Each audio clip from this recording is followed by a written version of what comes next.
অনেক বন্ধুরা তো যেদিন পরের দিনের ভোরে যে ছট পূজা হয় সেই দিনেরই এটা ভিডিও। তো দেখো আমার মা, বড় মা, আমার দিদি আর দিদির ছেলে 4 জন মিলে যাচ্ছে ছট দেখতে। আর এখন 4:30 বাজে। তো আমি সেদিন থেকে আমাদের মেলা স্টার্ট হয়, তো সেটাই ভোরটা আমি তোমাদের একটু শেয়ার করলাম। তো চলো সারাদিন কি করি না করি মেলার মানে প্রত্যেকটা ভিডিও তোমাদেরকে আমি শেয়ার করব, সাথে থাকো। চলে গেছে, এখন বাজছে 4:30 আর উঠেছি অনেক ভোরে, আমার ঘুম হয় না এখন। তো ওরা চলে গেছে, মানে বেরিয়ে গেল এক্ষুনি। এবার আমাকে একটু ঘরটা গুছিয়ে রাখতে হবে, কারণ ওরা আসবে, তাই না?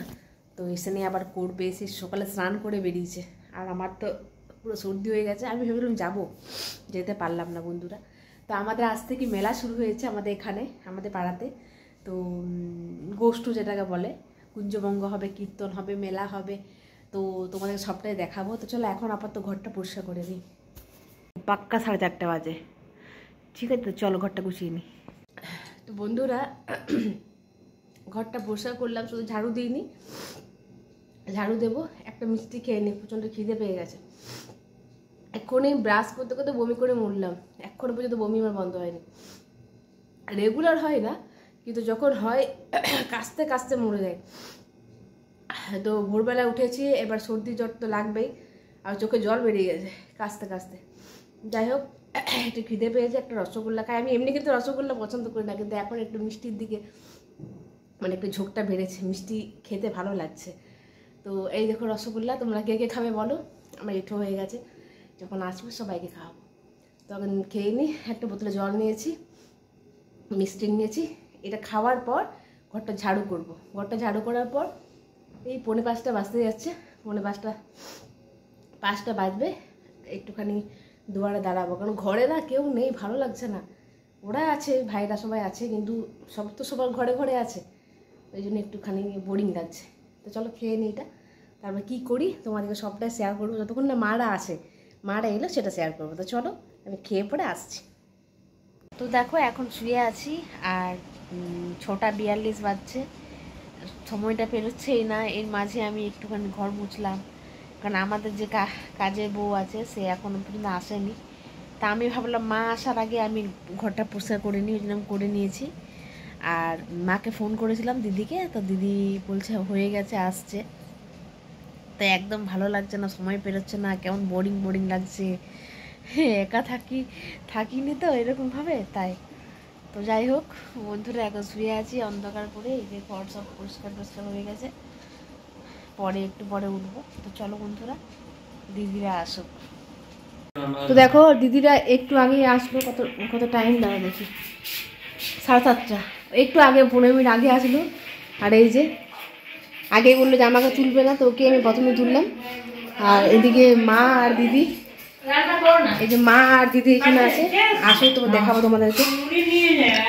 ঘরে একা একা ভালো লাগছিল না, যে এরা এলো একটু ভালো লাগছে। দাঁড়া ওদেরকে দেখাচ্ছি। পুরো সিঁদুর পড়েছে, পুরো একদম বিহারি স্টাইলে। আমি ঘর পুরো চকচকে পরিষ্কার করে রেখে দিয়েছি, মাকে এসে আর কিছু করতে হয়নি। দেখো দুজনে সিঁদুর পড়েছে, দেখো একদম বিহারি স্টাইলে। মাকে আর দিদি সত্যি খুব সুন্দর লাগছে সিঁদুর পরে। তোর কিছু বল, ভিডিও যে ফটো না, বলো কিছু বলো। দেখো লজ্জা, দুজনেই লজ্জা পাচ্ছে। যাই হোক, তো দিদি এলো বলে মা যেতে পারলো। বড় মা গেছে, বড় মা তো সিঁদুর পড়েনি। তো এই হচ্ছে ওদের লুক। আবির আসতে চাইছে না। তো দেখো কত সুন্দর লাগছে দুজনকে সিঁদুর পরে। ভালো আছো? এই দেখো দিদি, কে কাকে বলে নিচ্ছিল তুল। এই দেখো তোমার আবির আর মা। আবিরকে দিদি গেরু গেরু বলতে কত লম্বা হয়ে গেছে, দেখো মাকে এখন নেই দিয়েছে। কত লাইট হচ্ছে, চালুর লাইট।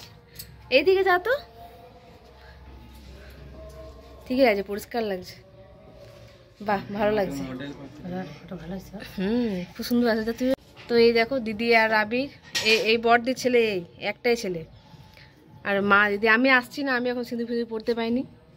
খুব সুন্দর লাগছে, তো দেখতে বারবার করে ফটো তুলছি ওই জন্য। চলো, এই যে আমরা 2 বোন, মেজদি নেই এখন, মা পেছনে।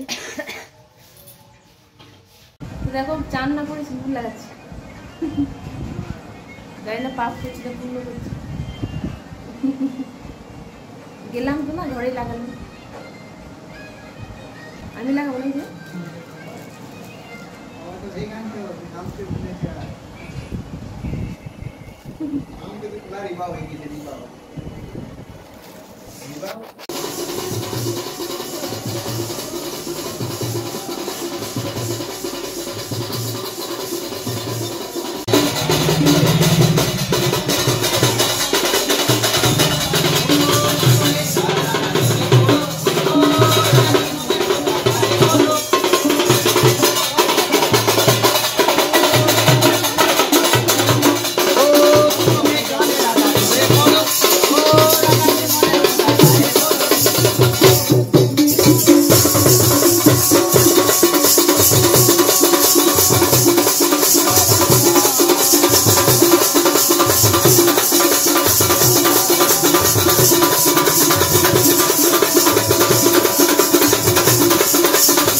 বন্ধুরা 4টে দল ঘোরে, তো সময়ের সাথে সাথে না সব কিছুই যেন একটা মিলিয়ে যাচ্ছে। আগে অনেক বড় করে মেলা হতো, এখন এত বড় করে হয় না, কারণ সব জায়গায় বাড়ি হয়ে গেছে, ঘর হয়ে গেছে, জায়গা ফাঁকা নেই।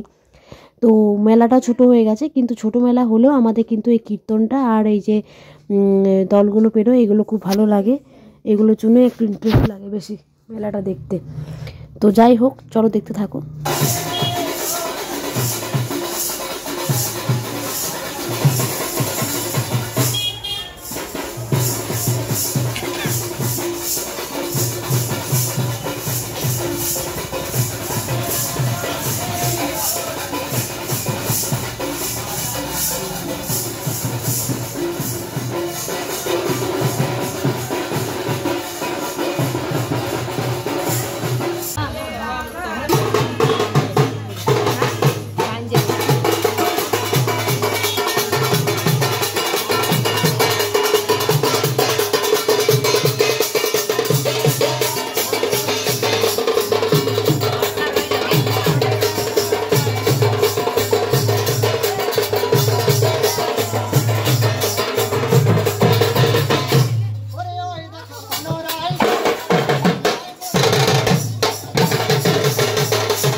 বন্ধুরা দামোদর চন্দ্র পাড়ায় পাড়ায় ঘোরে কীর্তনের সাথে সাথে, তো সেটাই তোমাদের দেখালাম।